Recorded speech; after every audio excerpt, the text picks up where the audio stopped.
Amanda's in the operations role, and yet she's getting referrals. So I just want to stop for a second there.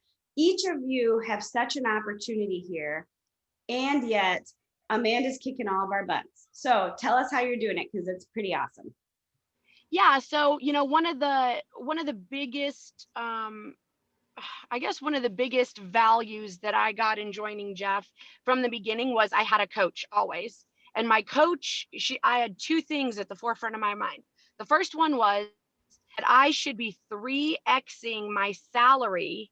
So what the value that I should be to a team is 3x my salary in reviews, referrals, systems, and processes, because I'm on the ops side. That's how I can do it. So whatever salary you're paying your admin, 3x that, and that's what they should be bringing you in reviews, referrals, systems, and processes. And so that was always at the forefront of my mind. And then the second thing was make Jeff faster, better, stronger. And so from the beginning, he's like, and I come from hospitality, so I like to talk to people anyway. So from the beginning, he's like, we're going to make phone calls. I want you checking in on people. I used to do the listings manager role. So I was constantly on the phone. And he kept telling me, he's like, you can bring in referrals. And I am licensed too. I got licensed within my first 6 months. So he's like, you can bring in referrals to the team. You can bring in referrals to the team. And I did have this mindset in the beginning that like, I'm not in sales. I'm supposed to do operations. And he was a huge networker. Like he'd come in the morning, I'd have a stack of stuff on his desk as to what he needed to do. And then as soon as he got done lead genning, he was out and I wouldn't see him again, because he'd be networking with attorneys and he'd be networking with directors of assisted living facilities, networking. And then he'd come back and he'd bring me all those business cards and I'd put them in the database and we'd put them on some type of plan. We'd set up one-on-one coffees. So I was very much right next to him while he was doing all that. And I saw like how it was done. I absorbed everything. So when I got to a point where I wasn't chained to my desk because we started to get leverage and I could get out more, I was like, he really does this at a high level. I've been absorbing it from him. And now I've got some time that I can do that. So I started with, and I moved to Tampa 10 years ago now, from a small town in Alabama. So I didn't have a big database here. I had a few friends that I had met and whatnot, but it wasn't big. And so I kept telling him, I'm like, all my people are out of town. He's like, that's okay. Go out and meet more people. So I remember my first family reunion, I went with him, and I think that was 2016. And man, I mean, he'd be like walking through the market center and people are like high-fiving him. Hey, how you doing? Hey, and I'm like, you know, everybody, like, how is that even possible? You know, everybody. And he's like, because I would go to these events and then I would get their business cards, or I would connect with them or have coffee with them or whatever. And then I went back, I actually put them in the database, and then I would touch base with them. I would send them happy birthdays. And I was like, you're on to something. So I just followed suit.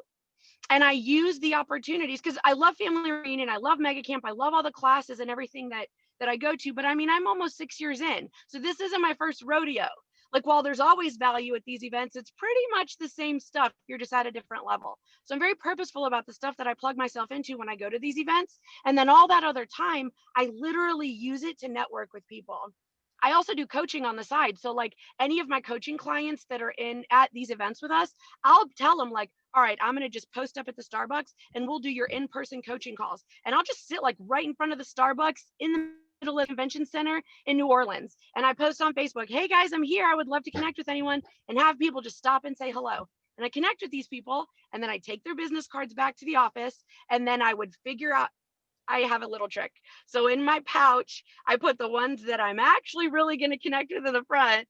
And then the ones that I took business cards with, they'll go in my database and I'll put them on some type of drip, go in the back. So I have the same trick. When I do it, and you guys, it's a very similar trick, but when I'm networking, so say you go to a networking event and there's some people that you're like weird, and then you're like, awesome, you know how it is. I fold the card if I want to follow up with them, or I just take their card and say, thank you. So just know. Because it can be a lot. It can be a lot. And I'm like, oh, I don't remember who that person was. So all the cards that are in the front of my pouch, I bring back. They all go in my database. Yeah, those in the front, I send them a handwritten note. It was great connecting with you. Make sure I find them on Facebook. Like, I do those extra steps. And I mean, that really, it's just that simple. And then, you know, I'm constantly on social media. Our team uses social media as a platform to really market ourselves. And so I'm constantly on there. Like every morning I get a notification of, I mean, I'm at like 5,000 friends now. So whose birthdays are it? is it today? And then I'll go in and say happy birthday. Or, you know, looking at my news feed, I have purposeful time that I go in there and actually just see what people are doing, and I'll comment or like, or, you know, something along those lines. And as you continue to cultivate those relationships and build them, it just doing the work, the consistency, I guess, is the key. It's not sexy. It's not anything that you guys haven't heard or that's different. And then all of a sudden it started showing up. Lab Coat Agents would post something about how I want a referral agent for Tampa Bay. And then I've got people posting my virtual business card for me. And I'm like, oh, wow, this is working. Yeah, they're like your advocates, because Amanda. So another thing I've seen, and I want to bring it local in a minute, but I've also seen when you go to a training, don't just have like Judy Popst or Juan Rodriguez or Barb Klaus on your, put Tampa Bay underneath. Don't say Clearwater, because not everyone knows what Clearwater is, and they think you just do Clearwater. Greater Tampa Bay market. And they'll be like, oh, you do St. Pete, Clearwater, Tampa, because you guys would be happy to get a national referral from anyone. If anything, you could always give it to someone else if you need to. But the point is, it's almost like branding yourself as this is your area. Now, you said a few things, and then I want to bring it local. You do these little things. Okay, so say you meet me and we met in whatever way at a regional training or whatever. It doesn't have to be a national training. It could be a training here. It doesn't matter. I'm an agent that you interacted with. What, besides putting you in the database and making me a Facebook friend and kind of hoping to hit my birthday at the right time, is there anything you do with extreme intention, or is it kind of just flow? So always I'll do a handwritten note. And it's so funny to me. I don't think there's a class I have attended in Keller Williams where somebody hasn't brought up handwritten notes. And yet it still is mind-boggling how many people don't do it, because every time I send a handwritten note in blue ink, someone will send me a screenshot. I just got your note in the mail. So it's so funny the power that those little notes have, and it doesn't have to be overwhelming. I came back from, like, I can't remember if it was my second or third family reunion, mega camp, something. And I was like, you know what? I had like 50 cards that I wanted to touch. So I said, I'm just going to do 5 cards a week. That's all that I'm going to do. I ended up doing more than that because it was really easy to do 5, yet that's all I committed to. And then every event after that, I was like, I'm doing these handwritten notes, because I'd get a text message. I got your card. It was so awesome to connect. And then all of a sudden I'd get a referral sent our way, because we are like the referral capital, for the record. Yeah. And then the greater Tampa market's growing faster than anywhere in the world, it seems. I mean, I'm not even joking. There's over 1,000 people a day moving here. That's what I was going to say, 1,100 people a day that are moving to our area, and it's not going to stop because they want to get out of those northern states. And so, so that was probably the one thing I did consistently. And then for those people that I kept building those relationships with, I can't remember, I think it was probably the beginning of last year. I made it an intention that I wanted to do, like I wanted to show gratitude for somebody. So those people that because I have them categorized, like who are my top people, and they're in my phone. Like when you go on my phone, it's Jessica Fox, Keller Williams, Clearwater. Like I have your location and what it is so I can pull it up. So I started doing gratitude calls, and just one every single morning. I'll just make one call on my way to work. Just, hey, Jess, it's Amanda. Did I catch you at a good time? Yeah, perfect. Okay. Listen, I just wanted to reach out and tell you that I'm driving to work today and you were on my mind. And I just wanted to call and tell you how grateful I am that I know you. And they're like, what? I've had some people cry. Yeah. So I'm like, yeah. So I just got intentional about doing one gratitude call a day. And that was it. We didn't talk about business. We didn't talk about anything. I'm just grateful for you. And that's just kind of stuck. And it is mind-boggling to me the way that people will advocate and rally for you when you make them feel important. I mean, usually someone will just go, Amanda Dahl's great for Tampa Bay. I've got some that are actually, they saved my virtual business card and they post it for me, so I don't even have to go back and post that card. And I'm like, this is great. And I genuinely care and have built relationships. So this year, in January, I decided that I was going to join KWYP. It's a young professionals division in Keller Williams. And our area did not have a chapter at that time. So I joined like end of January, and then family reunion was like 2 weeks later. And that was my first family reunion being plugged into KWYP. And I ended the retreat that they do for YP. Oh my gosh, that in itself just paid for all of the dues. And so I made some massive connections there, and then stayed really plugged in with those people. And oh my gosh, now like we're getting ready to do our KWYP launch party next Friday for our chapter that we launched here. We've got, literally, I counted this morning, we've got 27 chapter members from all around the country. I mean, I got 2 coming from the West Coast. I've got Pennsylvania, I've got Virginia, I've got Charleston. Wow. 27 chapter members, which this might be a record for out-of-town chapter members to support a launch party. I'm so excited that are coming in to support us. And these people like rally around us. They're the ones that are blowing me up on referral boards. They're the ones that are putting me in touch with their referrals that are coming down here. So I did the math right around Mega Camp this year. And to date, we have closed $1.2 million closed in referrals, which is $38,000 in GCI to our team from me personally, and it was all KWIP members. Isn't that amazing? Now, you guys, when I did the math, I couldn't even believe it. Isn't it fun to hear Amanda's energy around this? Do you think she's having fun with this? Yeah. But you know what this is? This is just a segment of her database. It's really it. And if you bring it local, every time you do a deal with an agent that you like and you're interacting with, can you imagine if you treated them like Amanda treats her peeps, and all you're doing, the pivot would be to invite them, because we've got James Shaw teaching business planning here for us this next month, and the month after that we're going to have this, and the month after that we're going to have that. You know, all you have to do is connect, right? And 100%. Yeah. And that's literally one of the things we do to post close. So when we close a transaction, part of our post close checklist is there's a 4-step process for the co-op.